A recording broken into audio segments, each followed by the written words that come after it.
Welcome to TSX Quarterly, the podcast that brings you publicly available earnings calls from companies listed on the Toronto Stock Exchange in one convenient location. Gone are the days of looking through confusing websites. You'll find the important information right here. Enjoy the call.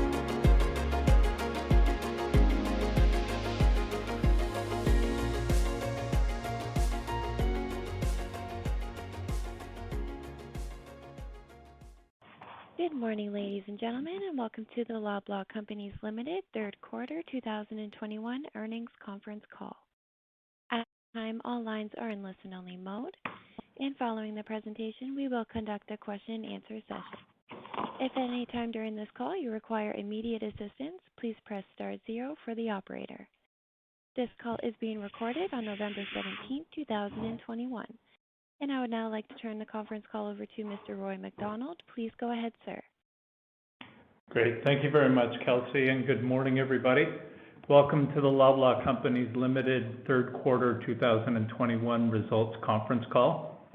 I'm joined this morning, as usual, by Galen Weston, our Chairman and President, and Richard Dufresne, our Chief Financial Officer. And before we begin, I want to remind you that today's discussion will include forward-looking statements, which may include but are not limited to statements with respect to Loblaw's anticipated future results and the impact of the ongoing COVID-19 pandemic. These statements are based on assumptions and reflect management's current expectations. As such, are subject to a number of risks and uncertainties that could cause actual results or events to differ materially from our expectations.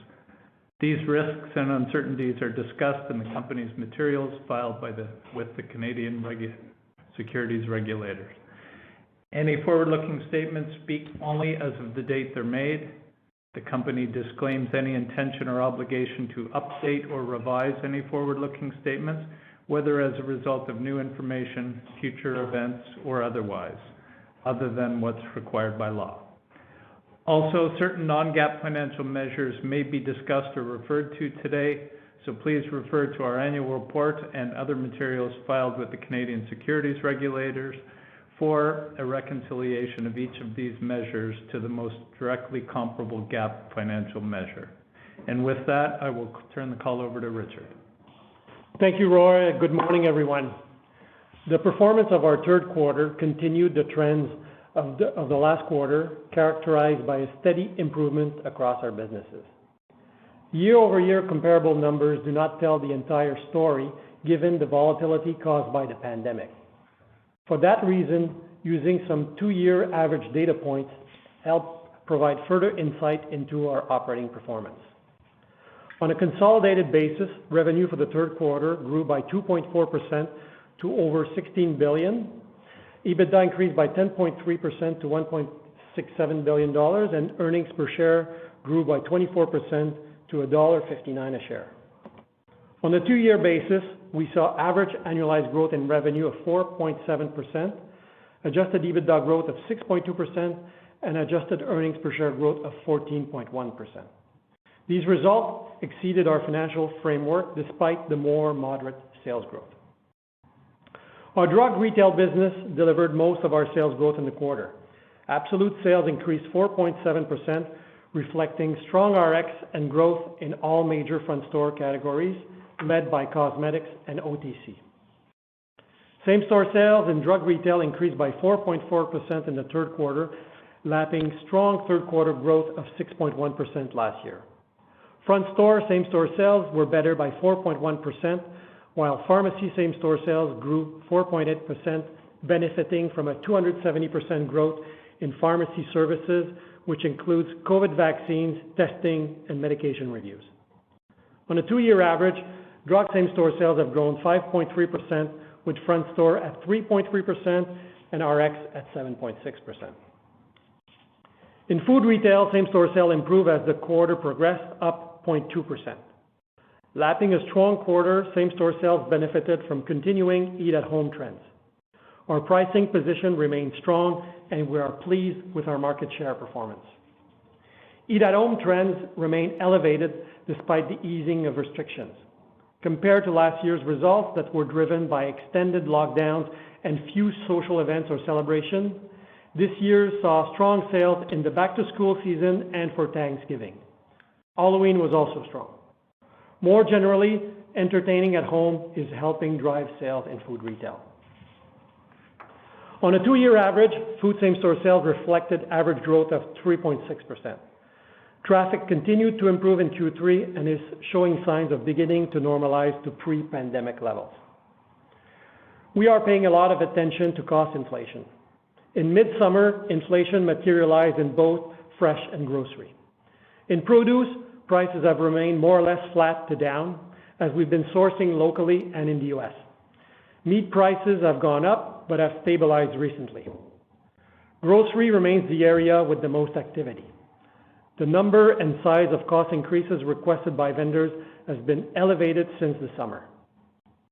Our team uses a thorough process to vet pricing requests.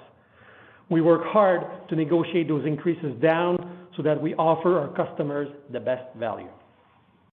Our internal measures of inflation are trending slightly higher than CPI. Our online business continued to operate at penetration levels well above pre-COVID rates, albeit lower than the peak of last spring. In Q3, online sales were flat to last year, but we note that last year was up 175% compared to 2019. Online grocery sales in the quarter were down slightly to last year.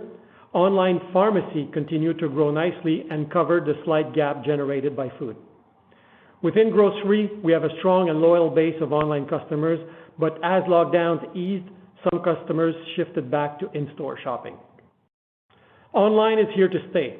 Although penetration in grocery has eased since the peaks driven by lockdowns, customers expect us to offer a seamless experience, whether in-store or online.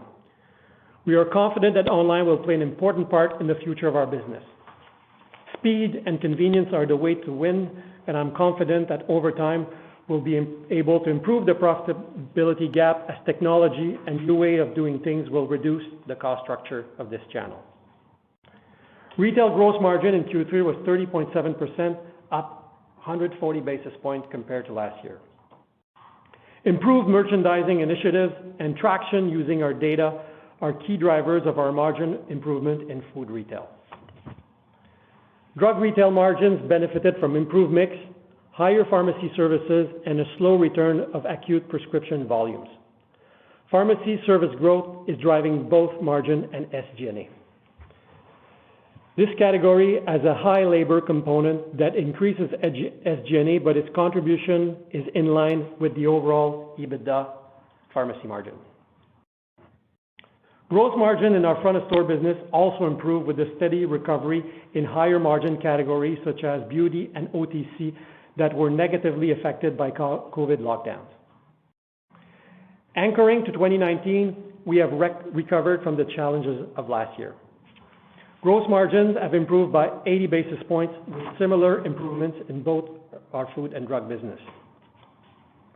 This is an improvement over Q2 where our drug business dragged down our gross margin versus in Q3 where it lifted it. We remain confident about our gross margin performance going forward. Retail SG&A as a percentage of sales was 20.5%, with the rate higher by 70 basis points compared to last year. The increase was primarily due to a return to normal levels of spend. This after much lower level last year because of COVID. For example, returning pharmacies to their pre-pandemic operating hours and supporting the growth in RX services. COVID costs came in at $19 million in the quarter, in line with our expectations. Anchoring to 2019, our Q3 retail SG&A rate increased by 60 basis points, driven by higher labor costs to support the growth in RX services, e-commerce fulfillment labor associated with higher digital penetration, and COVID costs. Retail EBITDA improved by $149 million in the quarter. At PC Financial, revenue was up $19 million in the quarter, driven by higher interchange income as we are benefiting from increased spending on PC MasterCard. EBITDA at the bank increased $7 million year over year, primarily driven by favorability in interchange income and lower credit losses, partially offset by higher point costs for redemption and increased marketing spend compared to low spend in the prior year. On a consolidated basis, adjusted EBITDA margin was 10.4% in the quarter, up 70 basis points compared to last year.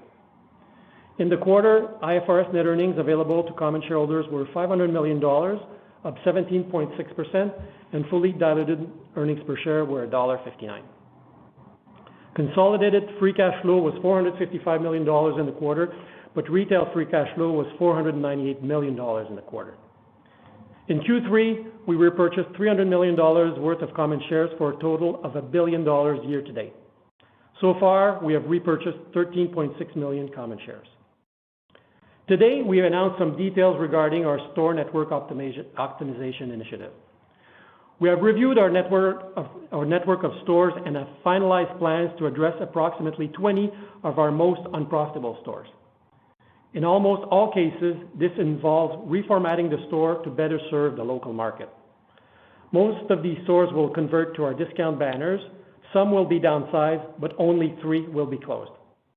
We expect to record a charge of $25 to $35 million, most of which in Q4.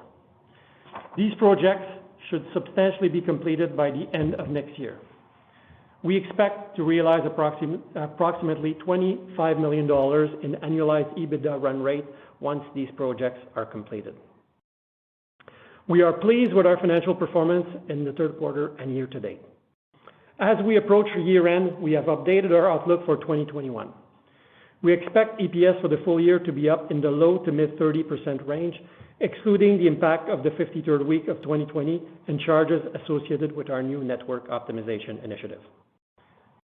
Finally, in the first 4 weeks of the fourth quarter, COVID-related costs are estimated at $4 million. Q3 demonstrated steady, consistent performance. As we continue our focus on retail execution and maintain our attention on a fewer number of strategic initiatives, we feel our business is well positioned for the long term. I will now turn the call over to Galen. Thanks, Richard, and good morning. I'm also pleased with Loblaw's performance in the third quarter.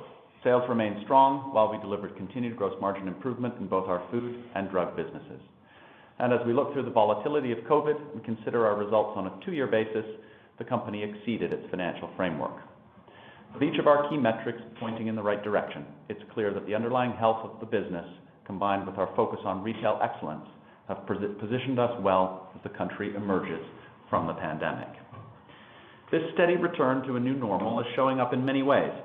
At Shoppers Drug Mart, both acute and chronic prescription volumes are returning to our pharmacies as Canadians increasingly access the primary care which they had deferred during the pandemic. At the same time, we are all gathering in larger settings and beginning to return to the workplace, driving helpful tailwinds in beauty and cough and cold. This was accompanied by pent-up enthusiasm for celebrating the holidays, such as Thanksgiving, with customers shifting back towards larger turkeys and other entertaining staples. As they did so, our market division focused on retaining the large number of new customers it had attracted over the last 18 months by continuing to offer exceptional products and service. At the same time, our discount business welcomed many of its loyal, value-seeking customers back through its doors, a trend which we expect to continue as inflation is increasingly showing up in many aspects of our lives. As these shifts signal return to many of our customers' pre-pandemic shopping habits, other areas, such as online, suggest a more sustained change in behavior. As Richard mentioned, e-commerce revenue remained flat in the quarter over last year as we held on to the significant gains from 2020. Today, customers are looking for a seamless experience when they shop, and PC Express is meeting that expectation by tapping into the best of multiple fulfillment options.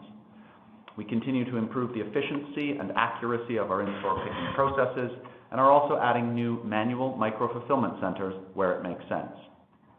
This flexible approach has allowed us to evolve with the customer, continuing to serve the strong demand for click and collect, while at the same time addressing the growing interest in delivery. With online penetration now stabilizing higher than pre-pandemic levels, it's clear that e-commerce is here to stay. We remain absolutely committed to its success over the long term, leveraging our existing reach and scale to improve its profitability as we deliver the convenience and flexibility that have proven to be key differentiators with customers. Whether online or in store, the market will continue to evolve as we emerge from the pandemic. With remote work becoming more prevalent and hybrid models gaining traction, more meals will take place at home. This requires us to think carefully about how we serve Canadians as they spend more time juggling work and family life. As we do so, our conviction around offering choice, convenience, and immediacy is as strong as ever, whether through in-store, pickup, or delivery. We need to be there for each specific occasion. We'll do this for our customers while thoughtfully managing through the current global supply chain pressure and the resulting inflation with minimal disruption to stores and customers in the fourth quarter. It is this discipline and commitment to serving our customers that will continue to drive long-term value for shareholders. Our strategy remains the right one, and we are accelerating our progress against it, thanks to the hard work of our colleagues. Thank you, and we'll now welcome any questions. Great. Thanks, Galen. Kelsey, if you don't mind, could you introduce the Q&A process? Thank you. Ladies and gentlemen, we'll now begin the question and answer session. Should you have a question, please press the star followed by the 1 on your touch-tone phone. You will then hear a 3-tone prompt acknowledging your request, and your questions will be polled in the order that they are received. Should you wish to decline from the polling process, please press the star followed by the 2. And if you are using a speakerphone, please lift the handset before pressing any keys. One moment, please, for your first question. Your first question does come from Michael Van Aelst from TD. Please go ahead. Hi, good morning. Galen, I think I missed your comment on discount versus conventional. So could you start off by just providing a bit more color as to what you saw during the quarter on discount versus conventional, and then how it might be changing as the price increase or the price inflation has been ramping up?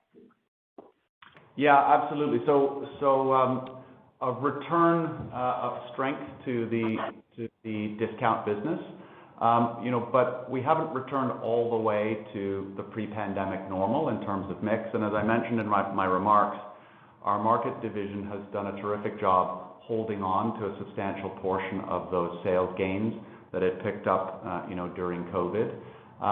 So what we expect is, with the continued inflationary pressures, with the continued kind of journey to that normal pre-pandemic behavior, we expect the discount business to continue, to build volume, and that mix between market and discount to improve in favor of discount. So in the quarter, discount did outperform conventional? Not quite, but it's getting close. Okay. But you're seeing that start, I guess, as the inflation picks up, by the sounds of it. Yeah, it's basically a trend that's been continuing since the opening up of the country, really, in the midsummer. Okay.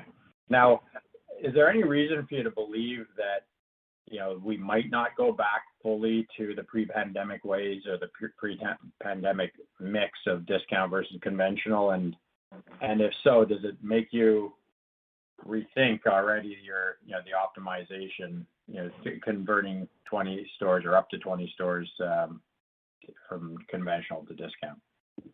Well, I think they're two separate questions. So first of all, yeah, I think there's reason to believe that the return to that discount versus conventional mix might take longer than we initially anticipated.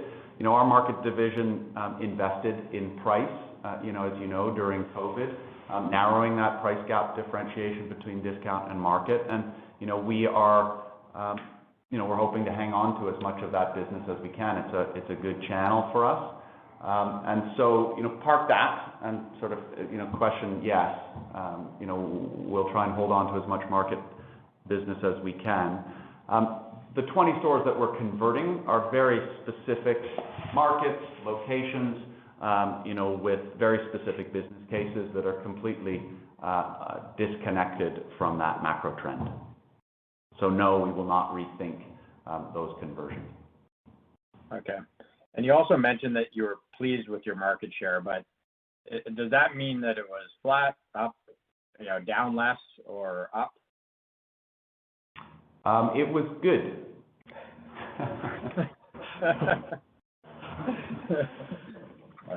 So would you say that your market share is similar to where it was pre-pandemic? Yes. Okay. All right, I'll leave it at that for now. Thank you. Thank you. Your next question comes from Irene Nattel from RBC Capital Markets. Please go ahead. Thanks, and good morning, everyone. I'm very happy to hear that good is good. So if we can just for a moment talk about inflation. I think you mentioned in the remarks that you saw your internal inflation a little bit higher than CPI. Is that a reflection of mix, or could you just expand on that a little bit, and also, the trends that you're seeing now and what your anticipation is? Good morning, Irene. Inflation is quite volatile right now, as you are probably noticing. So it's very tough to draw very precise inference about what is going on. And so the key point from our perspective is that we feel our pricing position is very strong. And so that's what we're focused on, and we're managing our business to maintain that pricing position so that we can best serve our customers. Some coffee's fast, but not fresh. Some coffee's fresh, but only after a long wait. Speedway coffee is made fresh at the push of a button, hot or iced, so you can have fresh coffee your way, right away. Find a store near you at speedway.com/locations. Hi, I'm Pete. I'm an IT manager / superhero. Pete, bad news. What happened? I put a very expensive latte on top of my car, drove off, and it spilled. It's bad. How's that my problem? Oh, my laptop was up there too. Okay, that's why we use connection services to manage our cloud. Everything's backed up. I can access your stuff remotely. You won't miss a meeting. I really wanted that latte, Pete. For hardware, software, support, and empathy. For Pete's sake, connect with Connection. That's helpful. Thank you. And I think, one of the topics that we discussed is the degree to which consumers who a year ago were not shopping multiple banners were aware of just how strong your price position might be. As you do your surveys or as you look at consumer behavior now, do you think that you're getting more credit for that strong pricing position?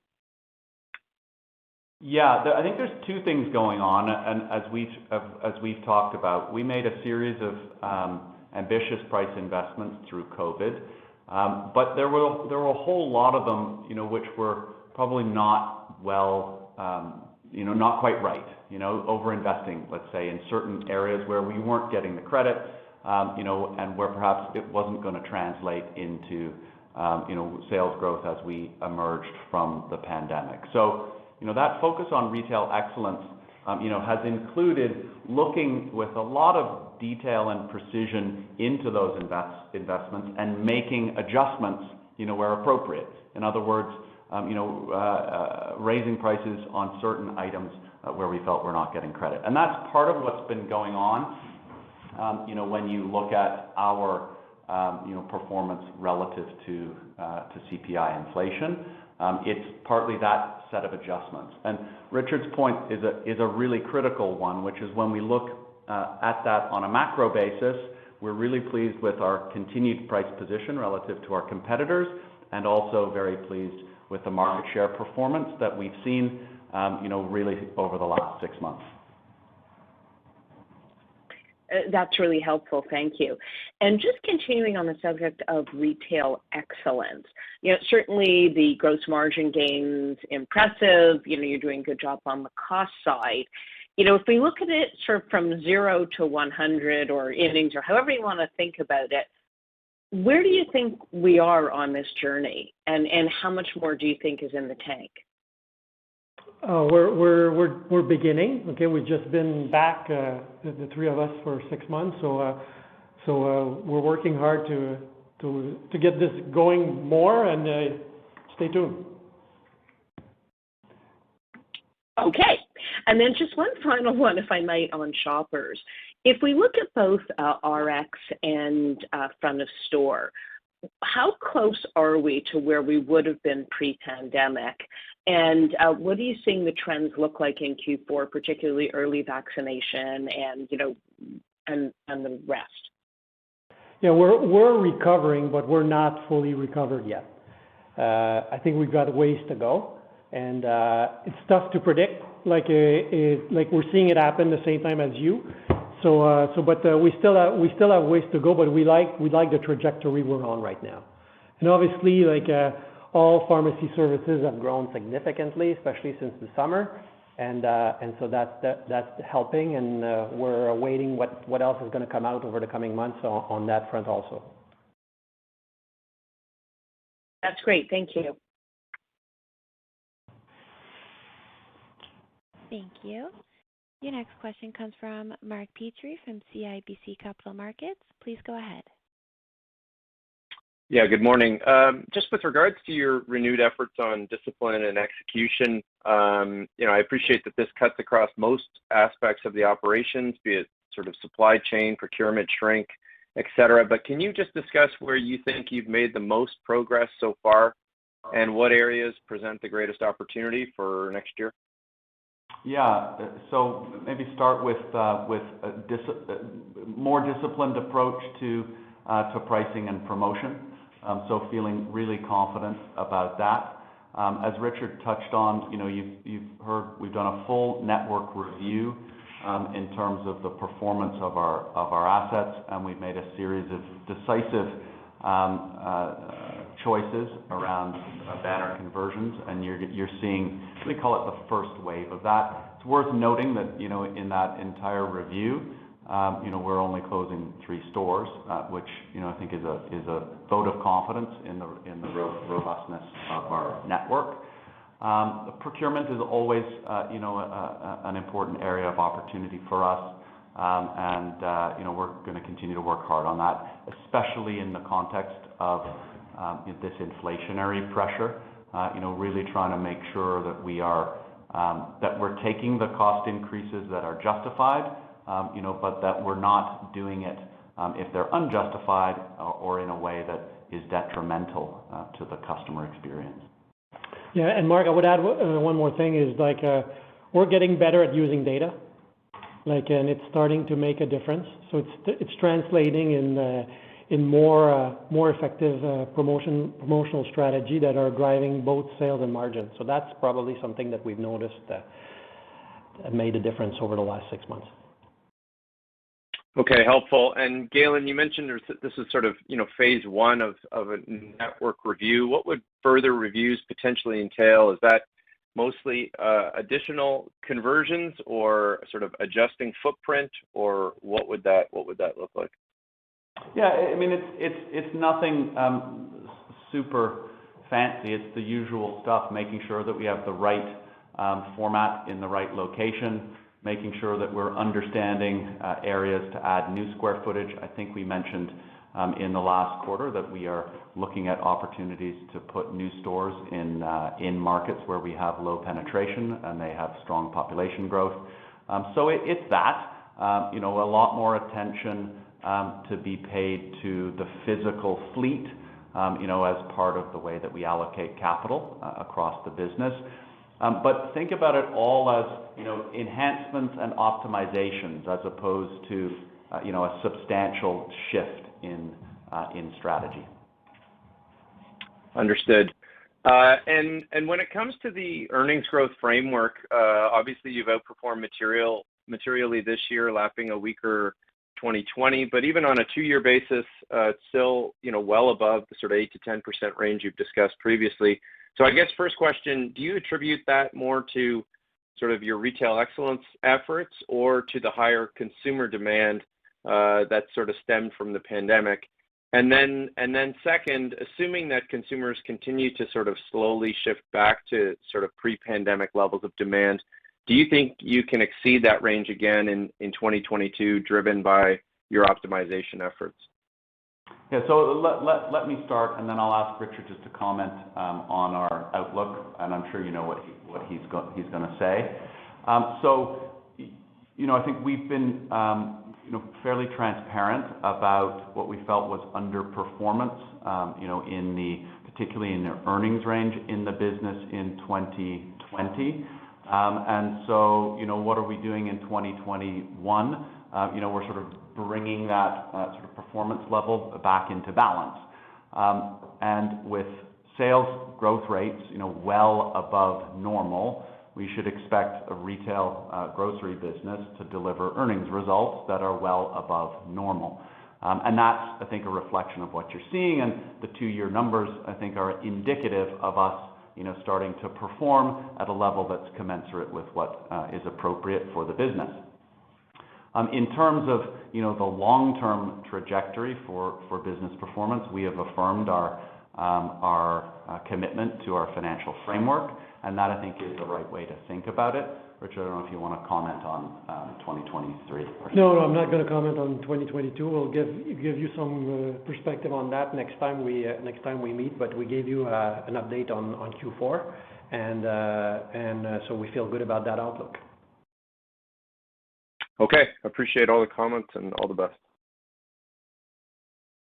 Thank you. Your next question comes from Patricia Baker from Scotiabank. Please go ahead. Oh, thank you very much, and good morning, everyone. I have a couple of questions. First of all, Richard, Galen, what have you been seeing in terms of any supply chain disruption, any issues with availability in certain categories? Yeah, so let me speak to that in 2 parts, Patricia. I mean, first, there's the domestic and North American supply. So think about it as the bulk of the center of store and the key items on the perimeter in fresh. There is meaningful commodity price pressure, as you're reading about, you've heard about, from us and others. And then there's labor supply pressure.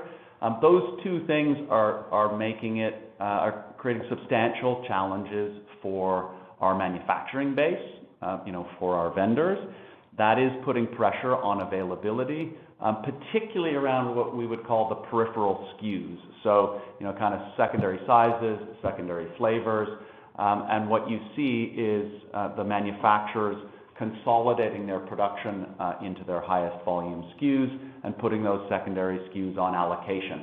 And so what customers, this is an industry-wide, thing, what customers will be frustrated, to see is something's in stock, for a week, and then it's out of stock, for 4 or 5 weeks, then it comes in stock again, and then it goes out. That's really the consequence of this allocation approach that is being undertaken by many of the vendors. So we need to work hard to make sure that we're getting our share of the allocation, and we think that we are. We expect to see that, level of, call it, instability continue for a few more quarters, and then we'll have to see. The second, is the global supply chain pressure, and for us, think about that as disproportionately impacting our general merchandise business, our apparel, and any, food products that we might be importing, from offshore. There's, an impact, that we're managing very, very carefully there. It's not easy, but the teams have been managing through it extremely well. And it's important to distinguish that, between the northwestern ports in North America versus the southwestern ports. Those northwestern ports have, over the last number of months, been performing substantially better than the southwestern ports. And so the Canadian offshore supply chain has not been as disrupted as a result of that as it has perhaps in the U.S. We'll have to see, given what's happened in British Columbia with weather over the last couple of days, whether that has any kind of incremental disruption. We suspect it will, but only for a limited time. And so the net of it is, as we head into Christmas, when it comes to all of our seasonal programs, we feel very well positioned. We feel the stores are in terrific shape and ready for the fourth quarter surge. Okay, that's great to hear. And then secondly, I'd like to ask Richard about the gross margin. So thank you for giving us, I think you gave 4 or 5 drivers of the year-on-year 140 basis points strong improvement in the gross margin. And you noted that the gross margin was up a nice 80 basis points versus 2019. Just 2 things there. Is it the same factors driving that 80 basis point improvement, and could you rank order them? The way to think about it, Patricia, is essentially the Shoppers business margin has improved in this quarter because the higher growing categories, the higher margin categories have sold more, like OTC and pharmacy. So therefore, gross margin of Shoppers has improved, and that's why our overall gross margin has improved. It's as simple So that would as be the biggest driver. Okay, excellent. And then my third question is on the network optimization that you referred to, and perhaps this is more color than you choose to share, but the 20 stores that are subject to this first phase of the optimization, is there any banner or regional concentration with respect to the stores that have been subject to these shifts? No, it's all across the country, Patricia. Okay, and my final and last question, and it's I guess it's a question and it's a comment.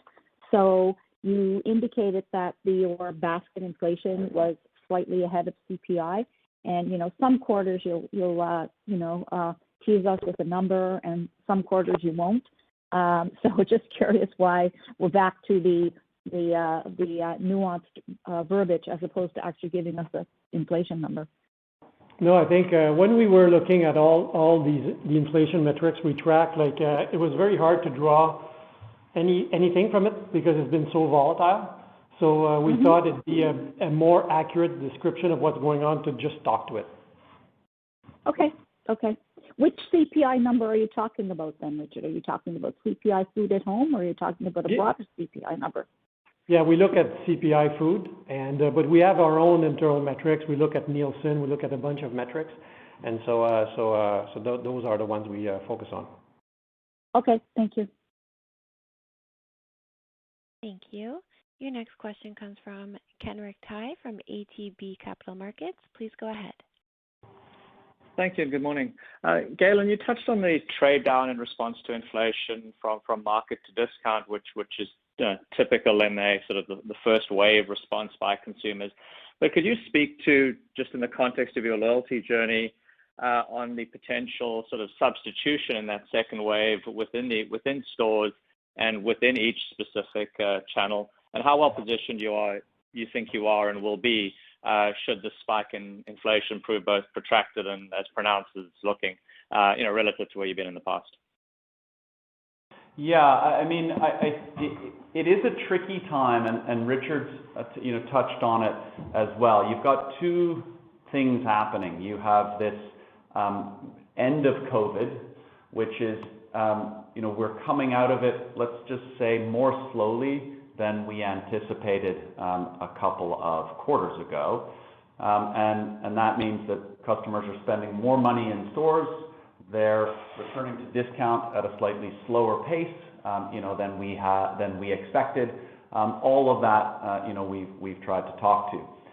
Then you layer on, this very recent, acceleration in inflation rates and the lack of predictability in what inflation is going to look like in the coming months and quarters, and it gets very, very difficult, to call it navigate or to identify any, sustained trends at this point. There's just too much, all converging at the same time.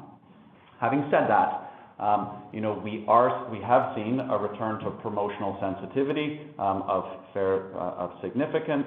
We are seeing a change in customers shopping more often in our discount businesses, and we are seeing the one-to-one marketing tools, promotional tools that are being deployed across the business performing much better today than they were in an environment when there was very little price sensitivity. Okay, in other words, COVID. So, our strategy would indicate that we are more able to deploy promotions against specific price-sensitive customers with specific price-sensitive items than we would have been the last time, we had this kind of inflation. So it bodes well.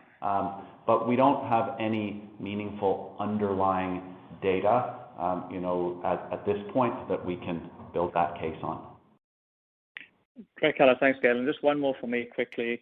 On your beauty business, how much of that was a natural lift on a return to normal versus promotional driven? In other words, was there perhaps margin that you had to invest in beauty to drive that change? And then any color or insight you're willing to give with respect to where beauty is today versus where it was, and if we can't get into anything there, perhaps even just some perspective on where your share in mass and prestige sort of are today versus where they were, and how to think about the sort of continued potential evolution or ramp of that business, or recovery rather. Sorry. Yeah, no, I think it's fairly simple. So this is a natural return, to beauty that is coming as our customers spend more time going out. So that I think is the first thing. Second, if you look at beauty, it was a contracted market during COVID because people weren't going out and because many of our competitors in beauty were closed during lockdowns. That accrued substantial market share gain, to us because we had the good fortune of being open, but there was a lot less sales. So our objective is to try and hang on to as much of that share as we can as those retail competitors open. And we've been very pleased, I would say, with the results so far, but it is early. Thank you. I'll leave it there. Thank you. Your next question comes from Karen Shore from Barclays Capital. Please go ahead. Hi, thanks very much. Just a couple questions on the competitive landscape. So your bigger box competitor commented several times yesterday on strength in Canada. And I'm wondering what you're seeing in terms of the competitive landscape in the context of their comments, in conjunction with your comments on return of strength and discount. And then the other thing I wanted to ask is just what your perspective is on the health of the Canadian consumer going into 22 as we lap, or as they lap, stimulus general benefits. And then I have one other question. Yeah. So I think probably the best way to answer the question about competitiveness, it's very competitive here. But as Richard mentioned, we feel good about our price position. We feel good about our market share performance. And, that was an issue for us, last year. And so when we're not giving you the numbers, but when we say we feel good about it, it's because we feel good about it. But we have been, I don't want to say surprised, but I think we would have expected our discount business, to drive stronger sales performance at this point in time, than perhaps it is. But that's been offset by, us expecting to have seen less strong performance in our market division over that period, and we've been very, happy with that. So we watch those other big box retailers. We read their results very carefully as well, and are, focused on them, and, are going to make sure that, there's nothing that they are doing that would see them pull away from us in that sector. We lead the discount market in this country, and it's our intent, to continue to do so. In terms of the health of the consumer, lots being written about that. I think I can provide a tiny bit of color based on our credit card. So we are seeing a return to spending on the credit card that's nearing pre-pandemic levels. What we're not seeing is a return to balances at anywhere near the same rate. So that, I think, suggests it's just one data point of many that you could pick up across the economy, that the consumer balance sheet is in a pretty good state.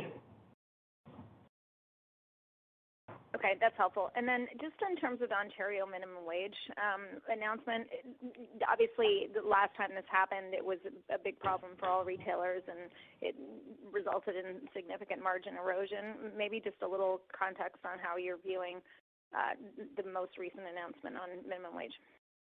Yeah, when we look at minimum wage for 22, We think we're going to be able to absorb it within our budget for next year. So you would not raise prices to offset the cost increase?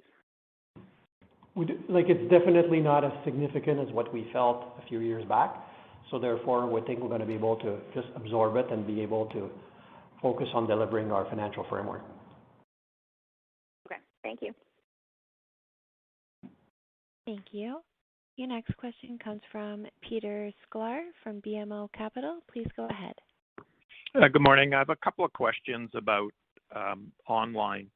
The first one is, when you talk about your year-over-year improvement in your overall results, you haven't mentioned online. And as I recall, during last year, during the COVID bubble, when the online demand was just skyrocketing, you really had to throw resources at it in a very inefficient way. And I think you've articulated that online cost you $200 million last year. So I would have thought it would be quite a bit better this year as things moderated and you could take a more structured approach to it and not just throwing labor at the problem. So can you talk a little bit about the performance of your online this year versus last year from a financial perspective?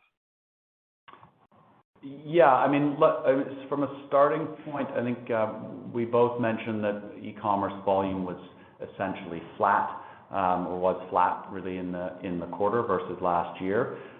There has been a slight pullback on grocery e-commerce, and both that and the fact that we were lapping that significant ramping up and acceleration of costs has e-commerce, call it being a positive contributor to our financial performance in the quarter, a little bit of a tailwind as opposed to a meaningful headwind at this time last year. That's not the way to look at e-commerce and its impact on our P&L over the long term. We expect it to be a headwind as we return to normal growth rates in e-commerce. But of course, our objective is to offset those headwinds, within the e-commerce strategy itself, and through other, undertakings, in the business. So what those are. We won't need to improve pick efficiency, primarily, and then, we see opportunity to offset, those the cost of fulfillment through the growth in our media business as well. And Galen, when you say it was a positive contributor this quarter year over year, I assume that means less loss. It's not like the e-commerce business is anywhere near approaching profitability. Is that the way to think about your comment? Yes, but I think the key point I would add to that, Peter, is essentially with the lower penetration rate, the big driver of cost is labor. And so the labor component of those sales has gone down because we don't need as many pickers as we had in the rest of the quarter. So that, in that context, that's what's happening. Okay. And then the other question I had on your e-commerce business is, your home delivery is mostly focused around Instacart. Instacart, I think, can be an expensive proposition for the consumer. Is that going to be your long-term solution for home delivery, or do you anticipate that Loblaw will develop its own, in-house proprietary home delivery option for consumers? Yeah, so we have our own PC Express delivery channel, and it has full coverage in the city of Toronto now, and you should expect to see an increasing amount of coverage for what we call PCXD in the key urban centers across the country where we see the largest opportunity for demand in delivery. Okay, that's all I have. Thank you. Thanks. Thank you. Your next question comes from Vishal Shreedhar from National Bank. Please go ahead. Hi, thanks for taking my questions.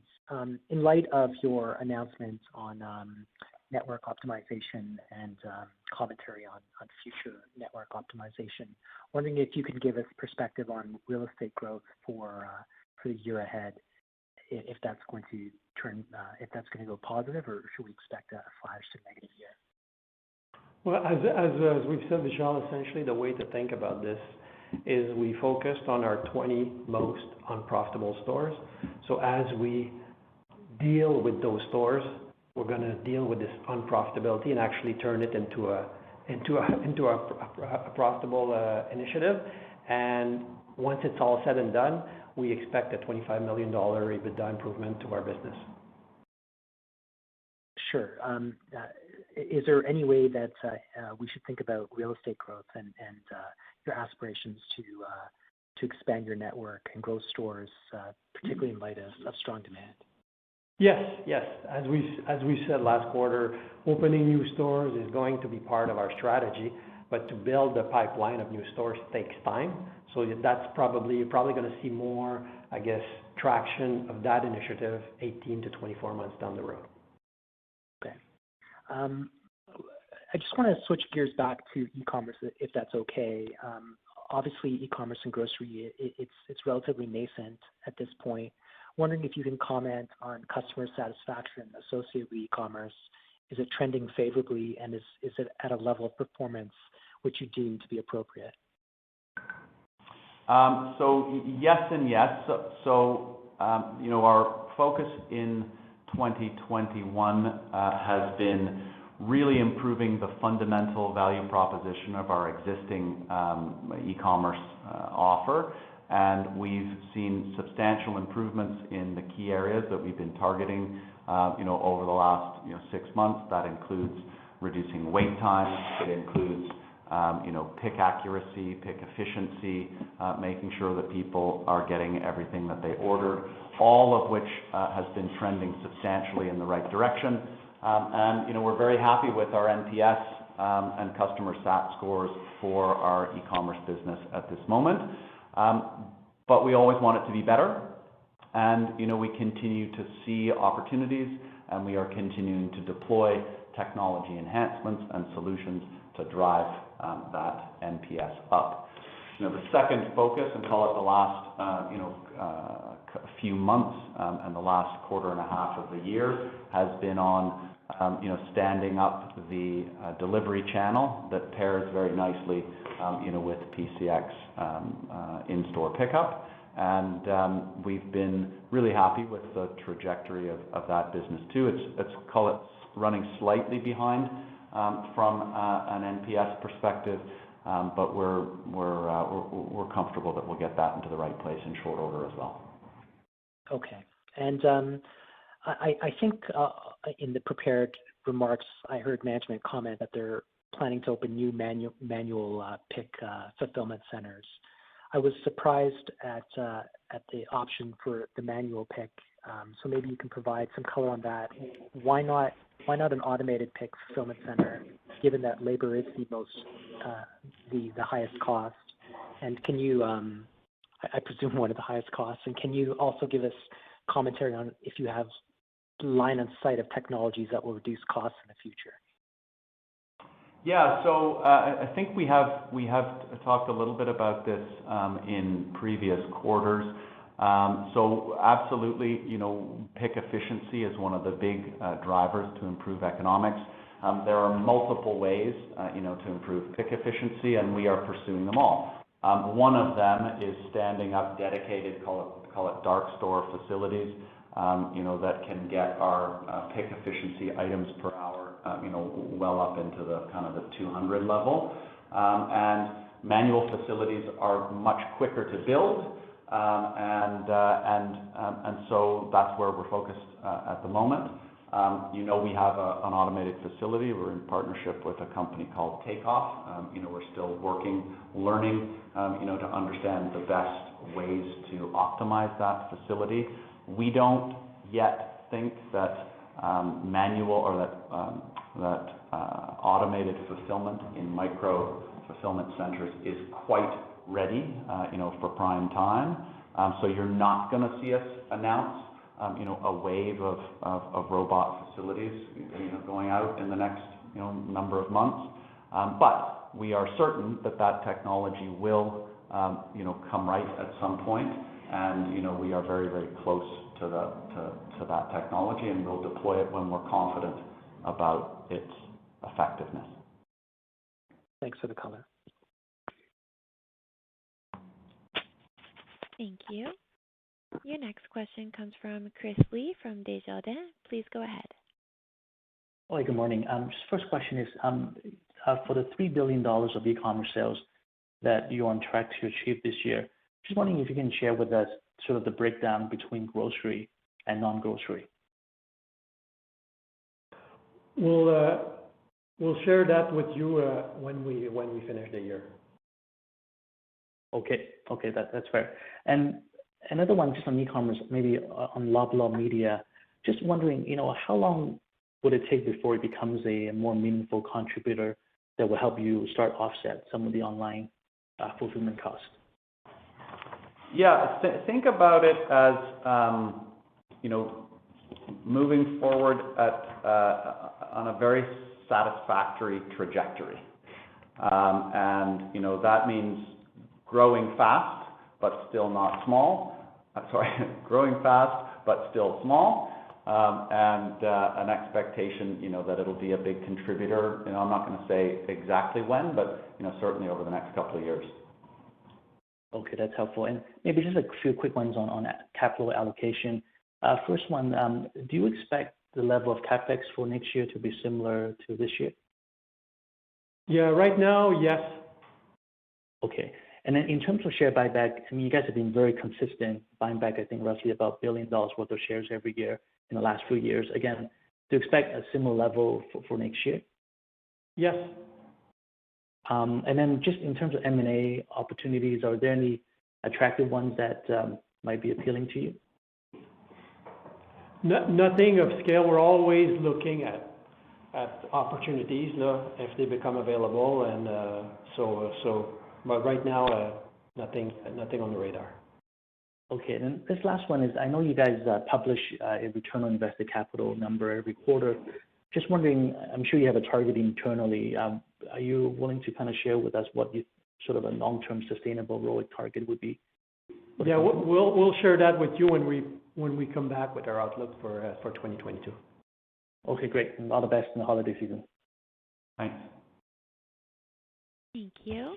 And your last question comes from Patricia Baker from Scotiabank. Please go ahead. Oh, thank you very much for letting me do a follow-up call. So in your discussion of operational excellence and retail excellence, you noted that you're getting better at using data, and that's pretty obvious given the results that you're showing this quarter and last quarter. I'm just curious, what can you share with us? What did you do to get better at using the data? Was it hiring different people? Was it different processes? What was the secret sauce there? Yeah, so I'd say two things. First and foremost, focus on just a very short list of, call it, tools that have a very measurable, targeted benefit and impact if deployed correctly. So instead of trying to make 10 tools work across $1 million of sales each, we want to make 2 tools work across hundreds of millions of dollars of sales each. And that's, how you start to scale the impact of this analytical capability. The second thing, which we can take less credit for in terms of the change, is that these algorithms are designed, to understand price sensitivity in the minds of individual customers. And if you go through a period where there is no price sensitivity, which is what COVID does, then those algorithms don't function all that well. And that's changed. Mm-hmm. Okay. That's very helpful, Galen.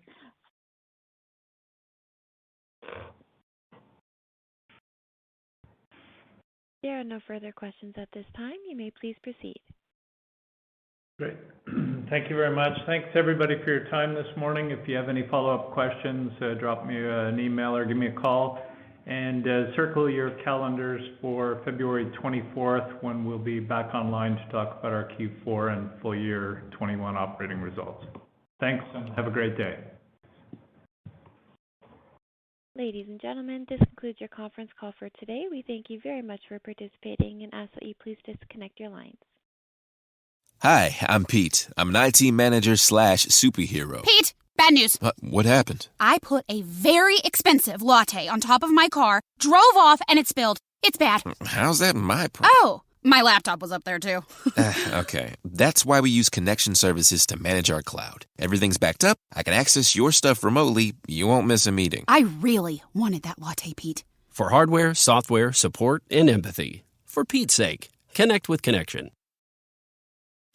What goes into making celebrations with your family great? Kohl's has the answer. Discover super comfy bedding from the Big One for your guest room, Keurig coffee brewers for mornings spent together, and Bissell floor care for cleaning up after the fun is over. Oh, and really great gifts your family will love. Order online at Kohls.com and choose fast and free store pickup, or head to your nearest Kohl's store today.